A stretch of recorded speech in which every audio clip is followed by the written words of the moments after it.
হুটহাট একটা প্ল্যান করে সকালে ট্রেনে চেপে বেরিয়ে পড়লাম ঘুরতে। আসলে বেশি প্ল্যান করলে তো অনেক সময় যাওয়াই হয় না। তাই আমি বলবো মাঝে মাঝে একদম আনপ্ল্যানেড ট্যুরে বেরিয়ে পড়া উচিত সবারই।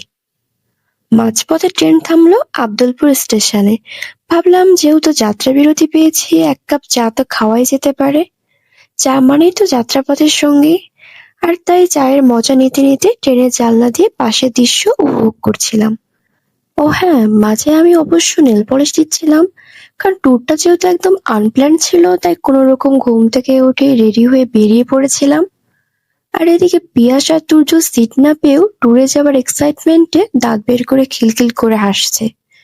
এদিকে আমরা ততক্ষণে পৌঁছে গিয়েছিলাম মাধবনগর স্টেশনে। মাধবনগর স্টেশন থেকে আমরা অটোয় চেপে রওনা দিলাম পাটুলের উদ্দেশ্যে। পথের দুই পাশে দেখা মিলল অসংখ্য শাপলা ফুল, যা আসলে মনোমুগ্ধকর ছিল। এরই মধ্যে আমরা পৌঁছে গেলাম পাটুলে, এক কথায় মিনি কক্সবাজার।